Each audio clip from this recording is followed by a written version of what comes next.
Dear students, हम अपना stoichiometry का लेक्चर नंबर 5 स्टार्ट करने जा रहे हैं।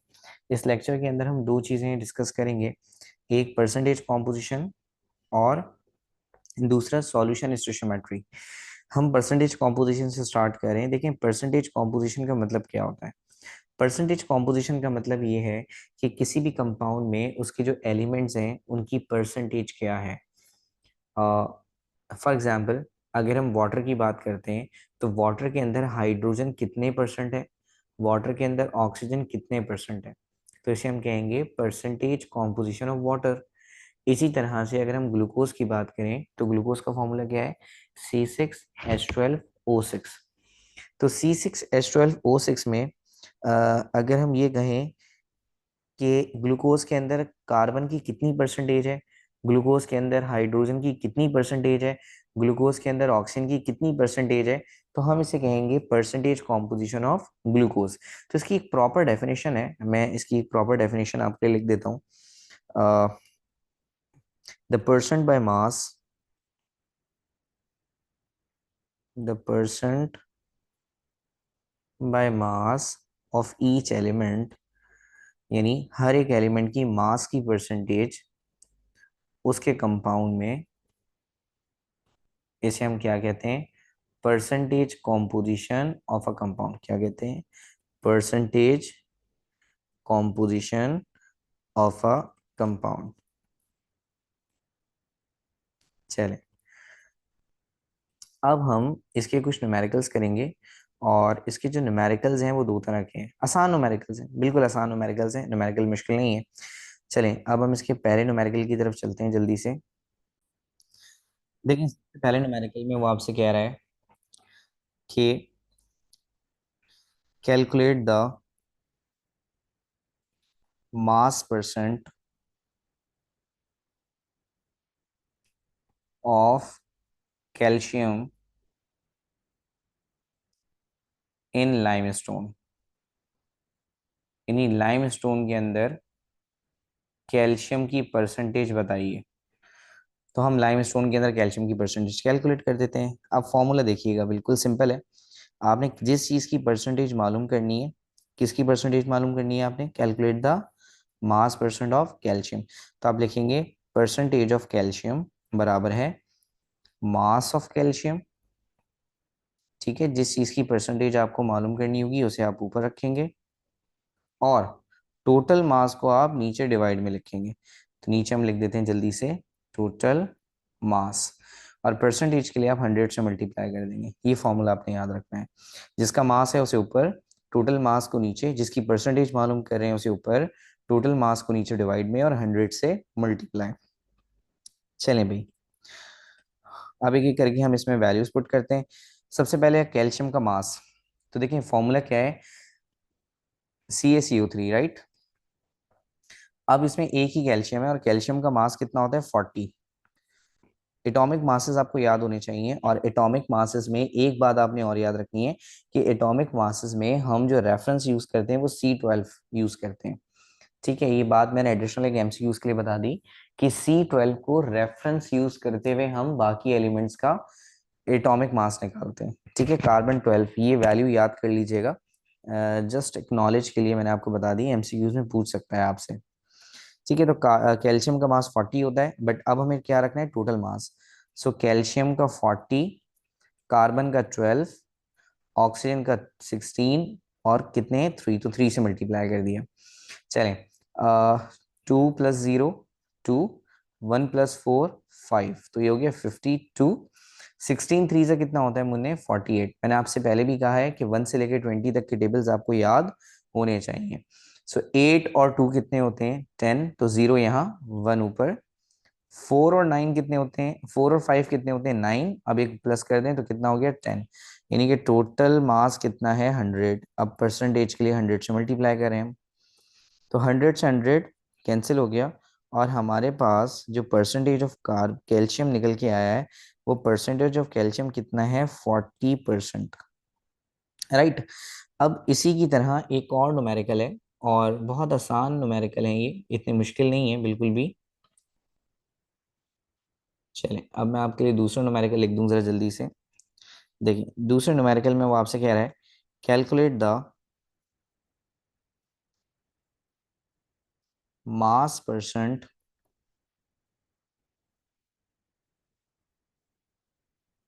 Of carbon in glucose. इन्हीं में ग्लूकोज में कार्बन की परसेंटेज निकालनी है। तो फॉर्मूला बनाए जरा। हमें परसेंटेज ऑफ कार्बन मालूम करना है, तो ऊपर हम क्या रखेंगे, मास ऑफ कार्बन। जिस चीज की परसेंटेज मालूम करते हैं उसे ऊपर रखते हैं। डिवाइड में किसको रखते हैं, टोटल मास को।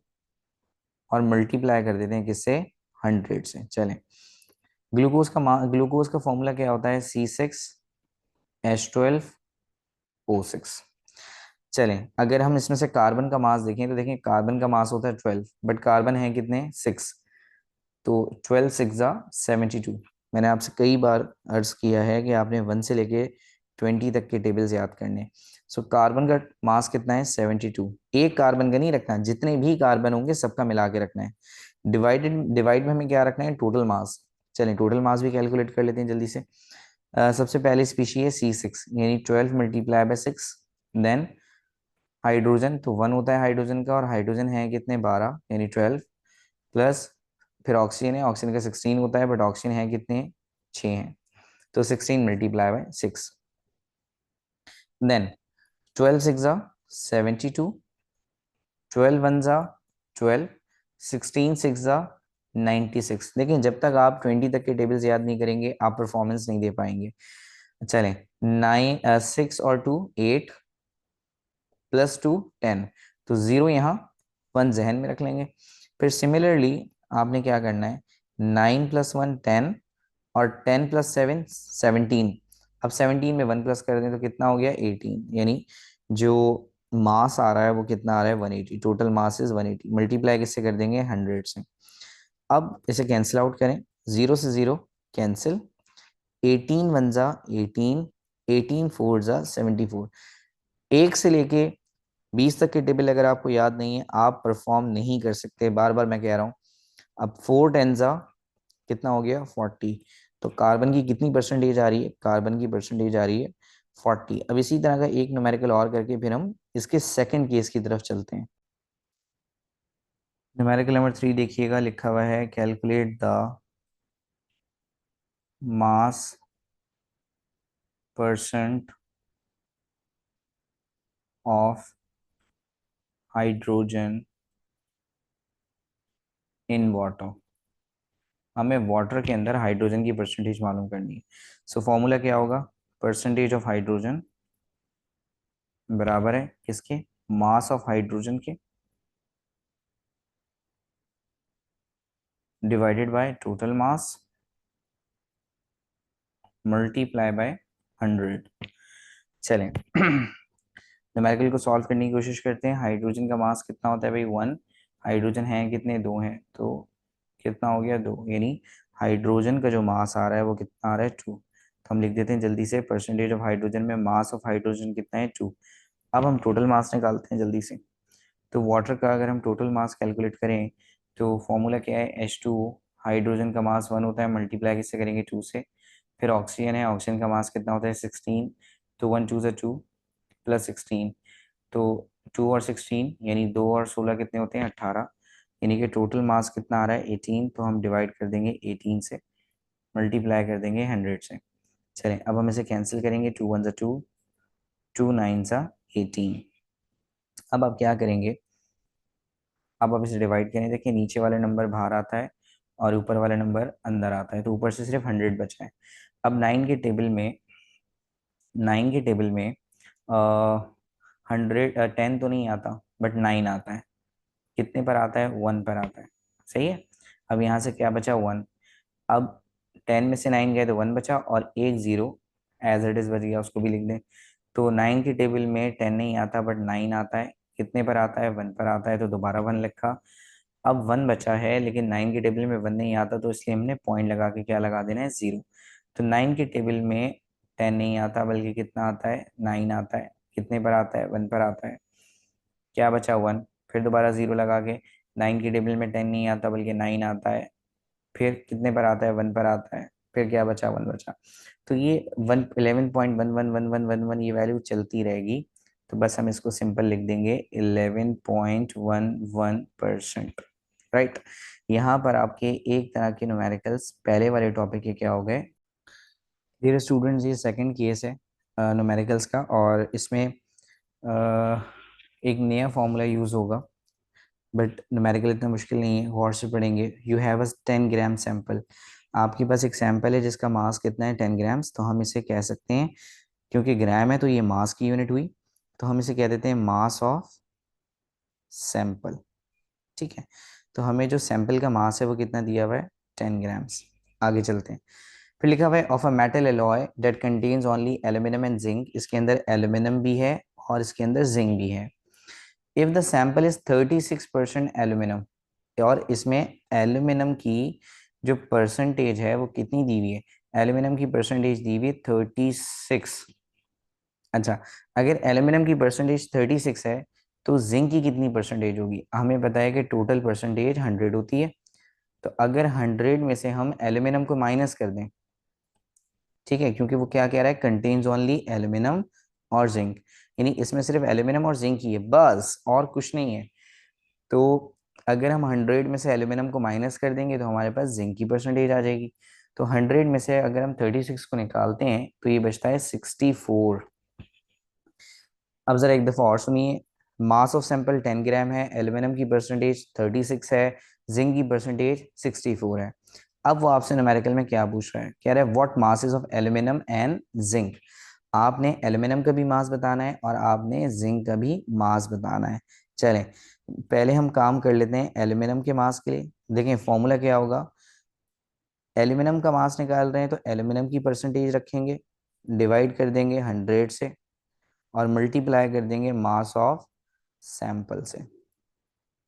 सिमिलरली जब आप मास ऑफ जिंक निकालेंगे तो क्या करेंगे, जिंक की परसेंटेज रखेंगे, डिवाइड कर देंगे 100 से, और मल्टीप्लाई कर देंगे मास ऑफ सैंपल से। ठीक है, चलें वैल्यूज पुट करते हैं। तो mass of aluminium is equal to percentage of aluminium. Aluminium की कितनी परसेंटेज है 36, तो इसकी जगह हमने लिख दिया 36 बाई 100। मास ऑफ सैंपल कितना है भाई 10 ग्राम्स है, तो 10 से मल्टीप्लाई कर दिया। देखिएगा 0 से 0 कैंसिल। अब इसमें हम एक smart working six sense use करेंगे।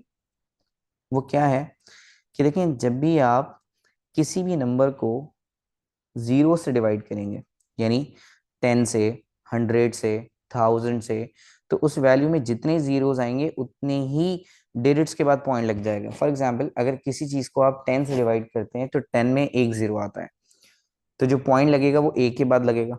राइट साइड से हम गिनेंगे, पॉइंट एक के बाद लगेगा। अगर आप उसे 100 से डिवाइड करते हैं तो पॉइंट दो के बाद लगेगा। अगर आप उसे 1000 से डिवाइड करते हैं तो पॉइंट तीन के बाद लगेगा। जरा इस चीज को मैं आपके लिए एक्सप्लेन करता हूँ। फॉर एग्जाम्पल आपके पास एक वैल्यू है 54321, आप इसे 10 से डिवाइड करते हैं।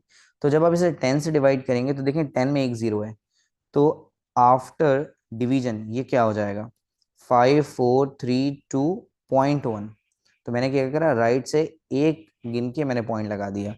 अच्छा, अगर मान लें वैल्यू ऐसी होती 54321 डिवाइडेड बाय 1000, अब की दफा तीन जीरो से डिवाइड करें तो तीन के बाद पॉइंट लगेगा, एक, दो, तीन। तो यानी आफ्टर डिवीजन ये क्या हो जाएगा 54.321। तो अभी आप क्योंकि एक जीरो से डिवाइड कर रहे हैं तो बस पॉइंट एक के बाद आएगा, और आपका आंसर हो गया 3.6 ग्राम्स। ठीक है। इसी तरह से हम जिंक के मास की तरफ आते हैं। तो परसेंटेज ऑफ जिंक को अगर आप देखें तो परसेंटेज ऑफ जिंक कितनी है भाई 64, तो 64 हमने ऊपर रखा, डिवाइड कर दिया 100 से, multiply mass of sample, sample का मास कितना है 10 है। अब एक जीरो से एक जीरो कैंसिल कर दिया आपने। अब वही वाला फिनोमेना परफॉर्म होगा कि आप एक जीरो से डिवाइड कर रहे हैं तो ज़ाहिर पॉइंट भी एक के बाद आ जाएगा। So mass of zinc is 6.4 grams. ठीक है। यहाँ पर मैंने आपको दोनों तरह के केसेस के न्यूमेरिकल करा दिए हैं, और आपको परसेंटेज कॉम्पोजिशन बहुत अच्छे से क्लियर हो गई होगी। जो स्ट्रेंथ मालूम की जाती है वो कई मेथड से की जाती है, जैसे molarity, molality, mole fraction, percentage composition, particles per million, particles per billion, particles per trillion, कई सारे हमारे पास मेथड्स हैं, यूनिट्स हैं स्ट्रेंथ की। बट जो मोस्ट कॉमन स्ट्रेंथ की यूनिट है, यानी जो मोस्ट कॉमन कंसंट्रेशन यूनिट है, हम इसे लिख रहे हैं मोस्ट कॉमन कंसंट्रेशन यूनिट। तो सॉल्यूशन की पावर को मालूम करने के लिए जो मोस्ट कॉमन यूनिट है, ये आपको भी पता होगा पहले से, वो है मोलैरिटी। ठीक है, यानी सॉल्यूशन को आम तौर से हम किस में शो करते हैं, मोलैरिटी में शो करते हैं। अब अगर हम मोलैरिटी को डिफाइन करना चाहें तो मोलैरिटी क्या होती है? देखिए, मोलैरिटी का मतलब होता है number of moles of solute dissolve in litre of solution. कैसे डिफाइन करेंगे? Number of moles of solute, number of moles of solute का मतलब कितना केमिकल है, ठीक है। Number of moles of solute dissolve in litre of a solution. तो एक लीटर के अंदर आपने कितने नंबर ऑफ मोल्स केमिकल के डिसॉल्व किए हैं, उसे हम कहेंगे मोलैरिटी। अब इसी के अकॉर्डिंग अगर हम फॉर्मूला बनाना चाहें तो फॉर्मूला क्या होगा? देखें, मोलैरिटी बराबर है इसके, भाई क्या है, नंबर ऑफ मोल्स, तो हमने लिख दिया number of moles dissolve in litre of solution. Litre क्या होता है? लीटर वॉल्यूम की यूनिट है ना। तो यानी हम सॉल्यूशन के किस चीज की बात कर रहे हैं? वॉल्यूम की। इसका मतलब मोलैरिटी का जो फॉर्मूला होता है वो क्या होता है? Number of moles divided by volume. अच्छा अब आपने याद क्या रखना है, ये जो वॉल्यूम है ये लाजमी तौर पे हमें डीएम क्यूब में या फिर लीटर में रखना होता है, ठीक है। अच्छा, डीएम क्यूब और लीटर में कोई फर्क नहीं है। डीएम क्यूब डेसीमीटर क्यूब कहलाता है और एल जो है वो लीटर कहलाता है। दोनों एक दूसरे के बराबर है, यानी 1 DM cube is equal to 1 litre. ये बात आपने लाजमी तौर पे याद रखनी है। दोनों सेम है, इन दोनों में कोई फर्क नहीं है। अच्छा, अब इसी के अकॉर्डिंग हम एक न्यूमेरिकल करने जा रहे हैं। देखिए, मोलैरिटी एक टॉपिक नहीं है आपका, बस मोलैरिटी एक छोटी सी डिस्कशन है यहाँ पे जिसको हम कर रहे हैं, इसलिए मैंने मोलैरिटी को काफी डिफाइन भी नहीं किया। बस सिर्फ आपको इतनी बात बताई कि सॉल्यूशन की जो पावर बताई जाती है वो मोलैरिटी की फॉर्म में बताई जाती है। बताने के तो कई तरीके हैं, बट जो मोस्ट कॉमन हमारे पास तरीका है वो मोलैरिटी है। अब एक न्यूमेरिकल है मोलैरिटी से रिलेटेड। ये न्यूमेरिकल जो है वो फेडरल बोर्ड की न्यू बुक का न्यूमेरिकल है। मैं न्यूमेरिकल आपके लिए जल्दी से लिख देता हूँ। देखिए, इस न्यूमेरिकल को हम समझने की कोशिश करते हैं। लिखा हुआ है, urea is a white solid use as a fertiliser in starting material for synthetic plastic. अगर आप यहाँ से लेके सिंथेटिक प्लास्टिक तक देखें न्यूमेरिकल को, तो कोई वैल्यू ही नहीं है न्यूमेरिकल में। इसका मतलब दिस इज बकवास पोर्शन ऑफ द न्यूमेरिकल। आगे चलते हैं। अ सॉल्यूशन कंटेन्स 40 ग्राम्स, ये हमारे लिए काम की बात है, ठीक है। तो ग्राम किसकी यूनिट होती है? मास की। तो हमें क्या दिया हुआ है? मास दिया हुआ है। कितना दिया हुआ है? 40 ग्राम्स। तो मास इज 40 ग्राम्स। आगे चलते हैं। Dissolve in 500 CM cube. देखें, सीएम क्यूब किसकी यूनिट होती है? वॉल्यूम की।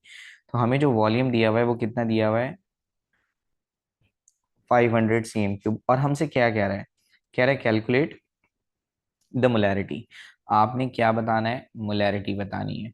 तो हमें पता है कि मोलैरिटी का जो फॉर्मूला होता है वो क्या होता है? Number of moles divided by volume. सही है। अब ना तो हमारे पास मोल्स हैं और ना ही हमारे पास वॉल्यूम अप्रोप्रिएट है। अच्छा, देखें, हमारे पास मास है, तो हमें इतनी बात पता है कि मास को अगर हम मॉलिक्यूलर मास से डिवाइड कर दें, क्या करें? मास को अगर हम मॉलिक्यूलर मास से डिवाइड कर दें, अब मॉलिक्यूलर मास क्या होगा वो निकालना पड़ेगा आपको। कैसे निकालेंगे? नाइट्रोजन का मास होता है 14 प्लस हाइड्रोजन का मास होता है 1, मल्टीप्लाई किससे करेंगे? 2 से। फिर कार्बन, कार्बन का मास होता है 12। फिर ऑक्सीजन, ऑक्सीजन का मास होता है 16। फिर दोबारा नाइट्रोजन, नाइट्रोजन का मास होता है 14। फिर हाइड्रोजन 1, और कितने हाइड्रोजन हैं? 2, तो मल्टीप्लाई बाय 2। चलिए अब इन सबको ना जल्दी जल्दी ऐड करते हैं। तो 14 बन जा 14 प्लस 1, 14 तो 14 ही रहेगा। वन टू ज़ा टू, तो वन टू ज़ा टू कर दें। फिर 12 और 16 अगर हम इन दोनों को ऐड कर दें तो देखिए ना, 12 और 16 यानी 2 और 6 कितने होते हैं, 8, और एक और एक कितना होता है, 2, यानी ये हो गया 28। आगे चलते हैं। फिर उसके बाद 14 है, तो 14 एज इट इज लिख दिया हमने। फिर उसके बाद क्या है, वन टू ज़ा, तो वन टू ज़ा क्या होता है, 2। चलिए आगे चलेंगे न्यूमेरिकल को लेके। न्यूमेरिकल को अगर हम बहुत गौर से देखें तो देखें, 14 + 2, 14 + 2 कितना होता है भाई, 16। हम यहाँ कहीं साइड में कर लेते हैं इसको। 14 + 2 अगर आप देखें तो 14 + 2 होते हैं 16, प्लस फिर है 28, और फिर दोबारा 14 + 2, तो ये भी दोबारा किसके बराबर है, 16 के बराबर। कैसे ऐड करेंगे, 6, 8 और 6, ठीक है। तो 6 में 8 मिलाएं तो 14, 14 में 6 मिलाएं तो 22, यानी 6 में 8 मिलाएंगे तो 14, और 14 में 6 मिलाएंगे तो कितना हो जाएगा, 20। तो 0 आ गया और 2 ऊपर। अब आप क्या करेंगे, 1 में 2 और 2 में 1, क्या, 1 में 2 और 2 में 1, तो 1 में 2 3, और फिर उसके बाद 1, तो 3 और 1 कितने हो गए, 4। अब जो ऊपर 2 था वो ऐड हो जाएगा, यानी कितना हो गया, 60। तो इसका जो मास है वो कितना आ रहा है आपके पास, 60 आ रहा है। तो यानी हम ऐसे किससे डिवाइड कर दूं, 60 से। चलें अब इसे हम कैंसिल करके चेक करते हैं, 0 से 0 कैंसिल, 2 2 ज़ा 4, और 2 3 ज़ा 6। तो हमारे पास जो नंबर ऑफ मोल्स आ रहे हैं वो आ रहे हैं 2/3। आप इसे ऐसे ही रहने दें, इसे डेसिमल में ना लाएं, पॉइंट में ना लाएं। आ, हो सकता है ये 2 किसी वैल्यू से घट जाए मोलैरिटी के अंदर, ठीक है। तो इसलिए मैंने इसको यहाँ पर ऐसे ही छोड़ दिया। देखिए, हार्ड वर्किंग से ज़्यादा स्मार्ट वर्किंग भी ज़रूरी होती है। अब वॉल्यूम क्यों अप्रोप्रिएट नहीं है, क्योंकि वॉल्यूम आपको दिया हुआ है CM³ में, और जो स्टैंडर्ड है वो क्या है, DM³। तो याद रखिएगा मुन्ने, एक DM³ बराबर होता है 1000 CM³ के। तो जब भी कभी आप DM³ से CM³ में जाएंगे तो 1000 से मल्टीप्लाई करेंगे, ठीक है। और जब भी CM³ से DM³ में आएंगे तो 1000 से क्या करेंगे, डिवाइड। अभी हमारी वैल्यू किस में गिवन है, देखें जरा, CM³ में। अभी हमारी वैल्यू किस में गिवन है, CM³ में। तो CM³ से हम कहाँ आएंगे, DM³ में, क्योंकि मैंने ऑलरेडी ऊपर आपको बताया है कि जो वॉल्यूम आप इस्तेमाल करेंगे या तो वो DM³ में होगा, और या फिर वो किस में होगा, लीटर में। तो ज़ाहिर है अभी तो हमारे पास वॉल्यूम CM³ में, हमें इसे DM³ में लाना पड़ेगा। तो CM³ से DM³ में जाने के लिए हम क्या करते हैं, 1000 से डिवाइड कर देते हैं। सो वॉल्यूम हमारे पास कितना है, 500, और इस 500 को हम किससे डिवाइड कर देंगे, 1000 से। चलो इधर देखिएगा, 2 0 से 2 0 तो हमने कैंसिल कर दिए। अब 5 1 ज़ा 5, और 5 2 ज़ा 10, तो यानी हमारे पास जो वॉल्यूम आ रहा है वो आ रहा है 1/2 DM³। अब हम मोलैरिटी का फॉर्मूला अप्लाई करते हैं, देखिएगा जरा। मोलैरिटी बराबर है, नंबर ऑफ मोल्स कितने हैं हमारे पास, 2/3। कितने नंबर ऑफ मोल्स हैं, 2/3। तो नंबर ऑफ मोल्स की जगह आ गया 2/3। आगे चलते हैं। अब वॉल्यूम है, वॉल्यूम हमारे पास कितना है, 1/3। अभी आपके लिए वॉल्यूम निकाला है, कितना आया, 1/2 है आपके पास। अब देखें क्या करेंगे, याद रखिएगा, जो सबसे नीचे वाली वैल्यू थी वो सबसे ऊपर चली जाती है। जब भी हम एक्सप्रेशन को सॉल्व करते हैं तो कैसे करते हैं, सबसे नीचे वाली वैल्यू सबसे ऊपर चली जाती है। तो यानी ये 2 सबसे ऊपर चला जाएगा, तो 2 × 2/3, ठीक है। इन केस अगर आपको ये बात नहीं समझ आई तो मैं इसे एक्सप्लेन करता हूँ। देखें, एक वैल्यू हमारे पास 2/3, और फिर ये कौन सा साइन है, डिवाइड का, तो इसकी जगह मैं डिवाइड का साइन लिख रहा हूँ। और फिर मेरे पास क्या है, 1/2, तो मैंने लिख दिया 1/2। अब हमें इतनी बात पता है कि जब भी डिवाइड का साइन हटता है तो मल्टीप्लाई का साइन लगता है, और वैल्यू स्वैप हो जाती है। अब देखें जरा, 2 2 ज़ा 4 डिवाइडेड बाय 3 1 ज़ा 3, यानी जो हमारे पास एक्सप्रेशन बनकर आया वो कितना आया, 4/3। देखें ये भी यही होगा, 2 2 ज़ा 4, डिवाइड में क्या मौजूद है, 3। बट आपका टाइम बचेगा, आप क्या करें, सिंपल सबसे नीचे वाली वैल्यू सबसे ऊपर वाली वैल्यू से मल्टीप्लाई हो जाती है। अब आप इसे कैंसिल कर दें, कैसे, देखिए नीचे वाले नंबर बाहर आता है, ऊपर वाले नंबर अंदर आता है। 3 के टेबल में 4 आता है नहीं, लेकिन 3 के टेबल में 3 आता है, कितने पर आता है, 1 पर आता है। अब 4 में से 3 निकाले तो 1 बचे। अब 3 के टेबल में 1 नहीं आता तो हमें पॉइंट लगा के 0 लगाना पड़ेगा।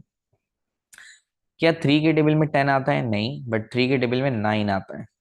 अच्छा, 3 के टेबल में 9 आता है, कितने पर आता है? 3 पर आता है। तो यहाँ से कौन सा नंबर बचा? 1। अब दोबारा 3 के टेबल में 1 नहीं आता तो 0 लगाएंगे। तो 3 के टेबल में 10 भी नहीं आता बल्कि 9 आता है, कितने पर आता है? 3 पर आता है। अब ये कंटिन्यू रहेगा, यानी ये जो आपका आंसर है वो कितना होना चाहिए? 1.333333। तो बस हम 2 दफा लिख देते हैं, बहुत है। तो ये मोलैरिटी का हमने पहला न्यूमेरिकल कर लिया। अब हम मोलैरिटी के दूसरे न्यूमेरिकल देखिए प्यारे बच्चों, ये हमारे पास सेकंड न्यूमेरिकल है मोलैरिटी का। और इसमें अगर आप देखें, खास बात इस न्यूमेरिकल की क्या है, एक मोलैरिटी ये गिवन है और एक मोलैरिटी ये गिवन है। तो आपको क्वेश्चन में दो दो दफा मोलैरिटीज गिवन की गई हैं। तो याद रखिएगा कि जब भी 2 दफा मोलैरिटी गिवन होती है तो आप जो फॉर्मूला यूज करेंगे ना, वो फॉर्मूला क्या होगा? m1v1/n1 बराबर है m2v2/n2। देखें हमारे सिलेबस में एमडी कैट के डेरिवेशन तो होती नहीं है, क्योंकि डेरिवेशन एमसीक्यूज में आ नहीं सकती। तो हम डेरिवेशंस को तो सेक्शन बी और सी के लिए पढ़ते हैं, जबकि एमडी कैट की क्लास में हमें सिर्फ सेक्शन ए करना होता है, यानी कि एमसीक्यूज बेस्ड काम करना होता है। तो फॉर्मूले कैसे ड्राइव्ड हुए, ये सारा काम थ्योरी का है, ये सारा काम एप्टीट्यूड का नहीं है। आपने याद ये रखना है कि अगर एक मोलैरिटी की बात हो रही है तो फिर आपने number of moles divided by volume वाला फॉर्मूला लगाना है। और अगर दो मोलैरिटीज की बात हो रही है तो आपने कौन सा फॉर्मूला लगाना है? m1v1/n1 बराबर है m2v2/n2। चलें, अब इसमें से एक केमिकल कौन सा है? देखें, एक केमिकल है सोडियम सल्फेट। सोडियम सल्फेट ये रहा सोडियम सल्फेट। अब देखें, सोडियम सल्फेट से पहले कुछ नहीं लिखा हुआ, इसका मतलब सोडियम सल्फेट की जो N की वैल्यू है वो 1 है। कुछ नहीं होता तो क्या होता है? 1 होता है। आगे चलें, इसकी जो मोलैरिटी गिवन है, इसकी मोलैरिटी कितनी गिवन है? 0.5 मोलर।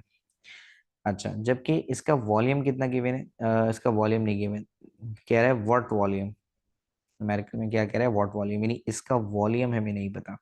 अगर एक दफा मैं आपको दोबारा न्यूमेरिकल समझाऊं, तो सबसे पहले तो दो मोलैरिटीज गिवन है।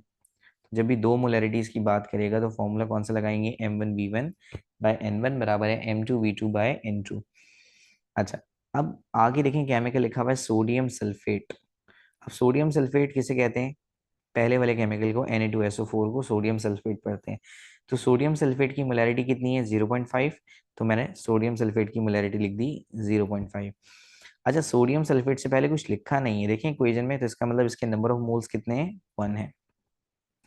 और न्यूमेरिकल के स्टार्ट में उन्होंने कह दिया व्हाट वॉल्यूम, तो आपने वॉल्यूम मालूम करना है।